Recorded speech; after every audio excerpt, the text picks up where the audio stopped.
Karma to Christ ministries आपका स्वागत करती है। आइए हम परमेश्वर के वचन पर चर्चा करें। आज का वार्तालाप का शीर्षक उद्देश्य में शक्ति है। आज के बाइबल छंद है इब्रानियों अध्याय 13 पद 16। भलाई करने और उदार होने में लापरवाही न करें, क्योंकि परमेश्वर ऐसे बलिदानों से प्रसन्न होता है। मरकुस अध्याय 8 पद 36। यदि कोई व्यक्ति सारी दुनिया को प्राप्त कर ले और अपना जीवन गंवा दे, तो उसे क्या लाभ होगा? कुलुसियों अध्याय 1 पद 16। क्योंकि उसी के द्वारा स्वर्ग और पृथ्वी की सभी वस्तुएं सृजी गई हैं, दृश्य और अदृश्य वस्तुएं, चाहे वे राजा हों, प्रभु हों, शासक हों या शक्तियां। सभी वस्तुएं उसी के द्वारा और उसी के लिए सृजी गई हैं। क्या आप जानते हैं कि निम्नलिखित सभी मशहूर हस्तियों में क्या समानता है? गायक कट कोबेन, लेखक अर्नेस्ट हेमिंग्वे, बॉलीवुड अभिनेता सुशांत सिंह राजपूत, अभिनेता और हास्य अभिनेता रॉबिन विलियम्स और सुपरमैन की लोइस लेन। वे सभी अमीर, प्रसिद्ध थे और अपनी अपनी प्रतिभा में निपुण थे, फिर भी उन्होंने आत्महत्या कर ली। हम में से अधिकांश लोग जिन ऊंचाइयों के बारे में कभी सपने में भी नहीं सोच सकते, उन्हें पाने के बाद भी उन्हें जीवन में कोई उद्देश्य नहीं मिला। मैं उनके द्वारा झेले गए अवसाद को गंभीरता से लेना चाहता हूँ, लेकिन एक बात तो तय है कि उन्होंने एक और दिन जीने का उद्देश्य खो दिया।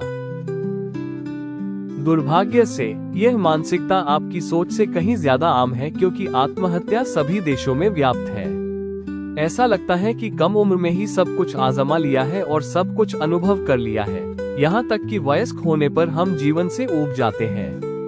साधारण सुख अब हमें संतुष्ट नहीं करते और हमें जीवन में कुछ खुशी लाने के लिए अधिक से अधिक चुनौतीपूर्ण अनुभवों का पता लगाना जारी रखना चाहिए। शायद यही तरीका ज्यादातर ड्रग एडिक्ट, सीरियल किलर और यौन विकृत लोगों ने जीवन में शुरू किया था।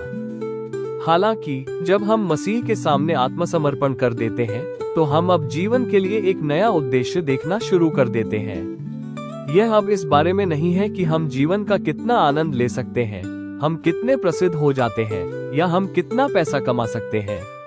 अब हमारे जीवन को एक दिव्य उद्देश्य मिलता है जो इस बात पर केंद्रित है कि हम दूसरों की कितनी सेवा कर सकते हैं, हम कितने लोगों को मसीह की ओर ले जा सकते हैं और हमारा जीवन हमारे आसपास के लोगों को कितना आनंद दे सकता है।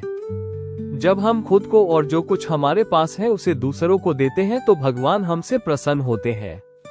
वो न केवल हमें ऐसा करने का आदेश देता है, बल्कि हमें ऐसा करने के लिए प्रतिभा और समृद्धि भी देता है। यदि आपकी सारी प्रतिभाएं केवल आपके बैंक खाते को भरने के लिए उपयोग की जाती है, तो अनुमान लगाइए क्या होगा?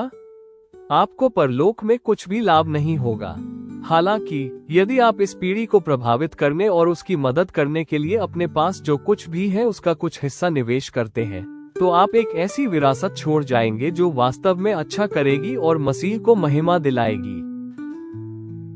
जब हम महसूस करते हैं कि हम मसीह द्वारा और मसीह के लिए बनाए गए हैं, तो हमारा जीवन हमारे लिए इतना कीमती हो जाएगा कि हम उदास होने या अपने अस्तित्व के लिए कोई उद्देश्य खोजने की कोशिश करने में समय बर्बाद करना बंद कर देंगे।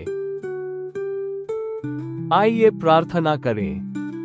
स्वर्गीय पिता, आप राजाओं के राजा, महिमा के राजा, महान राजा, संतों के राजा, शालेम के राजा, धार्मिकता के राजा, शाश्वत और अमर राजा हैं। हम आपकी स्तुति करते हैं।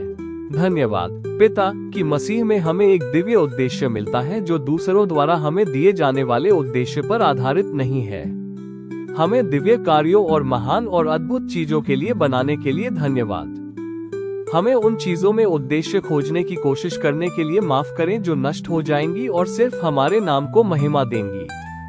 हमें पुरुषों और मशहूर हस्तियों की नकल करने की कोशिश करने के लिए माफ करें, ये सोचकर कि हम उनके जरिए खुशी और आनंद प्राप्त करेंगे।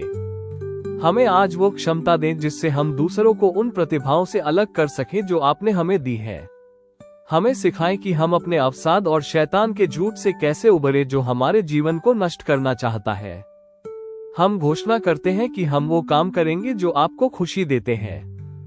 हम घोषणा करते हैं कि हम मसीह द्वारा और मसीह के लिए बनाए गए हैं।